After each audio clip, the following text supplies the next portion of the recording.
Bom, vamos resolver esse circuito usando o teorema de Thevenin. O primeiro passo, né, para usar o teorema de Thevenin é definir qual trecho do circuito vai ser simplificado. Aqui, o que nós queremos encontrar é o valor dessa corrente X, né, que passa aqui pelo resistor de 10 ohms. Então, a estratégia que eu adotei foi retirar esse resistor de 10 ohms, simplificar o restante do circuito, aí depois eu substituo o circuito simplificado pelo equivalente de Thevenin, né? Aí recoloco o resistor de 10 ohms no lugar e calculo a corrente X que passa através dele. Então, para isso, né, a gente vai retirar o resistor de 10, né? Vou definir aqui os terminais A e B e o restante do circuito fica exatamente como era antes. O passo seguinte, né, para usar o teorema de Thevenin, eu preciso encontrar tanto a resistência de Thevenin quanto a tensão de Thevenin. Se vocês observarem bem, nesse circuito a gente tem uma fonte dependente de corrente, né? Uma fonte de corrente dependente de corrente. Nesse caso, por mais que eu zere as fontes independentes, no caso aqui essa fonte de 60 volts, eu não tenho como achar diretamente o valor da resistência equivalente entre os pontos A e B, né? Porque eu não vou ter como eliminar essa fonte dependente, né? Ela não pode ser zerada em situação alguma. Então, o que a gente vai fazer? Eu sei da equivalência entre os equivalentes de Norton e de Thevenin, que a tensão de Thevenin é igual à resistência de Thevenin vezes a corrente de Norton. Então, para encontrar a resistência de Thevenin, eu vou encontrar a tensão de Thevenin e a corrente de Norton. E de quebra, eu já vou achar os dois equivalentes, tá? O equivalente de Thevenin e o equivalente de Norton também. Então, vamos lá. O primeiro passo eu vou achar, então, a tensão de Thevenin primeiro, né? Vou colocar aqui a tensão de Thevenin. Esse circuito eu posso usar qualquer um outro método para encontrar essa tensão de Thevenin, que é a tensão VAB, né? Então, eu vou dizer que aqui é o meu mais, aqui é o menos, e aqui é a tensão VAB, que é a tensão de Thevenin. Como eu mencionei, eu posso usar qualquer método. Mas aqui, se eu observar bem, eu posso só usar as leis de Kirchhoff, que eu já consigo chegar a um valor para essa corrente zero e, consequentemente, para o VAB. Aqui, ó, quando eu abri o circuito, né, a corrente zero é a corrente que passa no resistor de 4 ohms. Só que, ao abrir aqui, esses dois resistores ficaram em série, né? Então, aqui, ó, e zero passa nesse ramo todo, né? O equivalente de 10 aqui. Aqui, a mesma coisa. Como eu abri aqui, os dois elementos ficaram em série. Então, se aqui passa 3 e 0, aqui também passa 3 e 0, certo? Então, se eu olhar para esse nó, se aqui chega e 0 e aqui chega 3 e 0, então, para cá, né, eu tenho 4 e 0.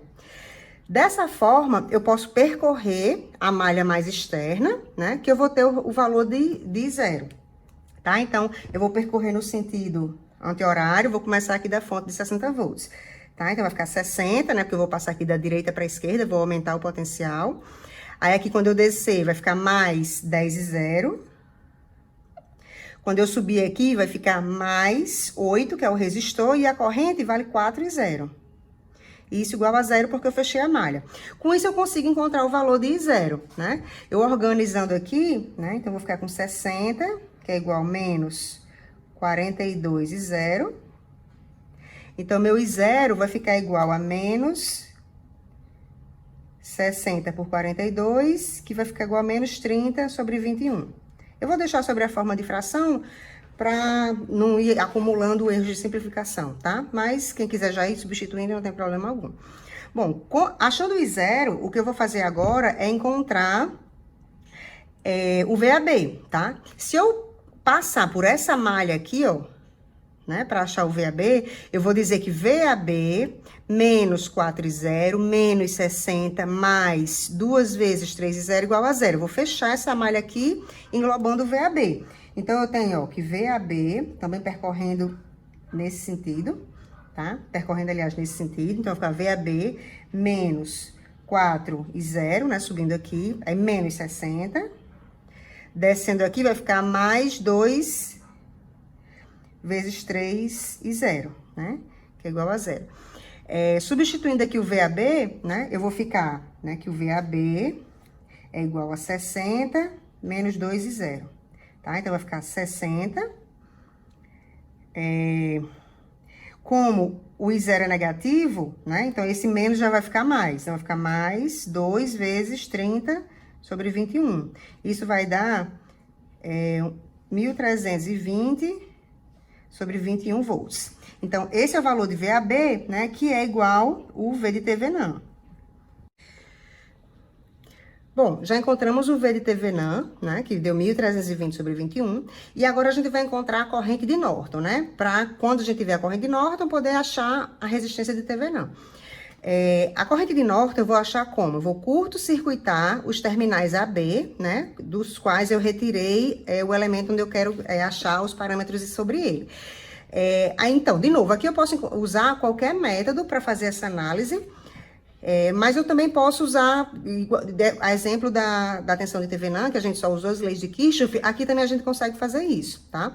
Então, ó, por exemplo, eu defini que a corrente de Norton tá aqui para a direita, aqui eu tenho o I0, então nesse nó aqui, eu sei que a minha corrente, ó, se é para cá é I0 e para cá é IN, então aqui, essa corrente vai ser I0 mais IN, certo? E da mesma forma, quando eu chegar aqui nesse nó, aqui em cima, ó, nesse trechinho aqui, ó, eu vou ter uma corrente para cima, né? Porque aqui chega IN e aqui chega 3 e 0. Então, essa corrente aqui, ó, ela vai ser IN mais 3 e 0, tá? Nesse ramo aqui, ó.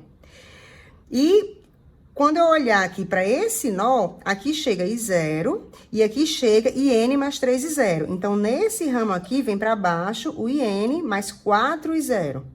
Tá? Mas se eu não quiser fazer essa análise, não tem problema. Eu posso usar análise de malha, análise nodal, qualquer um método para chegar nesse valor de IN, tá? Bom, então fazendo isso, né, eu vou percorrer aqui 2 caminhos, né? Eu vou percorrer essa malha aqui e a malha mais externa, né? Porque como eu tenho 3 malhas e eu tenho uma fonte de corrente, então eu vou ter de percorrer duas delas para chegar nessas equações corretamente para encontrar as minhas correntes. Então, ó, se eu percorrer nesse sentido aqui, a mais externa, tá? Partindo aqui do 60, né? Então, eu vou ficar com 60. Aqui vai ficar mais 4 e 0. Aí, eu descendo aqui, vai ficar mais 6 e 0 mais IN. Aí, vou subir aqui, vai ficar mais 8 IN mais 4 e 0 igual a 0, né? Fechei aí a minha equação. E eu percorrendo essa daqui mais interna, né? No mesmo sentido também, começando também pela fonte de 60 volts, eu vou ficar com 60 mais 4 e 0. Aí, vou subir aqui, ó, vai ficar menos 2 que multiplica IN mais 3 e 0, né? Igual a 0, tá? Então, com essas minhas duas equações, quando eu organizar aqui, fazer o agrupamento aqui das variáveis, eu vou ficar com essa expressão aqui. 2IN mais 2 e 0 é igual a 60. E 14IN mais 42 e 0 igual a 60 também. Quando eu resolver isso aqui, eu vou ter que o IN é igual a 300 sobre 7 amperes. E o I0 vale menos 90 sobre 7 amperes, tá? O I0 eu nem precisaria calcular, tá? Mas, enfim, já coloquei aqui. Então, eu já achei minha corrente de Norton, que vale 300 sobre 7, né? Então, vou até botar aqui. O I de Norton é igual a 300 sobre 7 amperes. Bom, como eu tenho a tensão de Thevenin e eu tenho a corrente de Norton, então, eu vou encontrar a resistência de Thevenin, né? Que vai ser o V de Thevenin, que é 1.320 por 21, dividido pela corrente de Norton. Isso aqui, né, fazendo essa divisão, eu vou ter aqui 66 por 45, que isso vai me dar mais ou menos 1,467 ohms, tá? Então, esse vai ser o valor da resistência de Thevenin. Lembrando que a resistência de Norton, né, a gente calcula, né, da mesma forma que a resistência de Thevenin, elas são iguais, né? Então, a resistência de Thevenin é igual à resistência de Norton.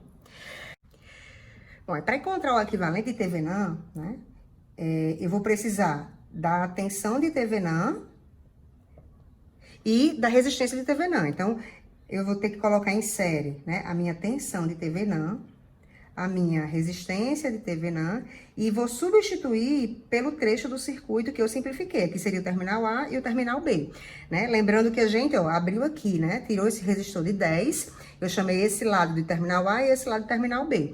Então, ó, o meu V de Thevenin, ele vale 1.320 sobre 21, o R de Thevenin, ele vale 66 por 45, e eu venho aqui agora, né, e volto com o meu resistor de 10 ohms. E lembrando que aqui, da forma como eu defini, eu tô passando a corrente X do terminal A para o terminal B. Então, é como se a corrente X estivesse descendo aqui. Isso é importante porque pode mudar o sinal do que eu encontrei depois, né? Lembre que eu defini aqui como sendo terminal A e B, né? E eu disse que o V de Thevenin era VAB, ou seja, o A é o terminal positivo. Por isso que eu botei aqui o mais do lado do A, né? Porque eu defini assim lá no início. Então, agora é só eu achar o X. Da lei de Ohm, né, eu sei que V é igual a RI, então, meu X, né, ele vai ser igual a V sobre o R equivalente. O V é o V de Thevenin, e o R equivalente é o R de Thevenin mais os meus 10 ohms, certo?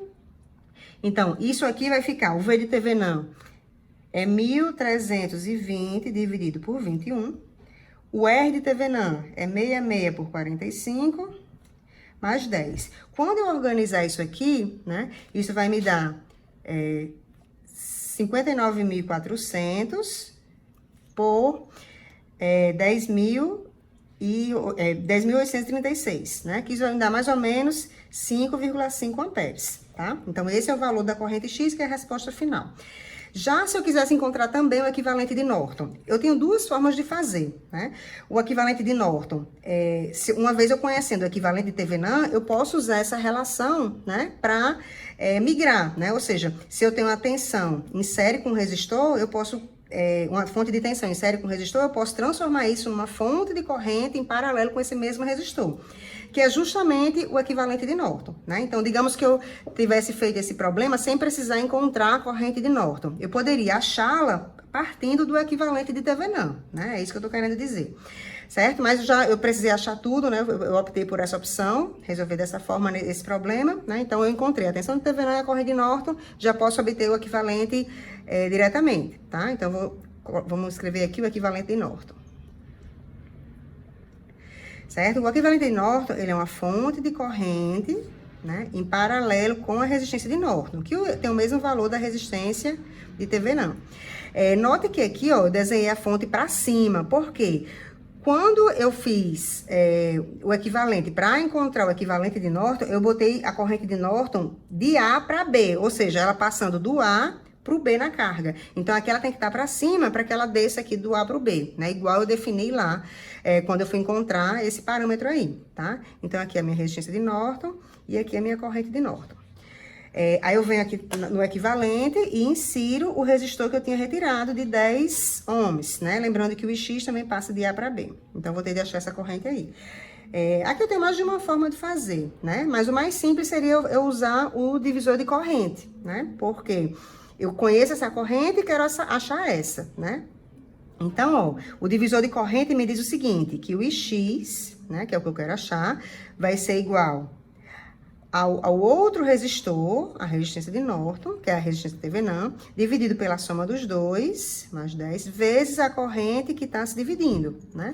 Então, essa minha corrente X, né, ela vai ficar igual a resistência de Norton, que é a resistência de Thevenin, 66 por 45, aqui eu repito, né, 66 por 45 mais 10, e a corrente de Norton, ela é 300 sobre 7. Quando eu manipular aqui essas equações, né, isso também vai me dar essa mesma fração, né, que vai me dar os 5,5 amperes, né? Então, dessa forma, né, nesse exemplo eu mostrei para vocês como resolver esse circuito, tanto obtendo o equivalente de Thevenin, como obtendo o equivalente de Norton, né? Então, até mais, até a próxima.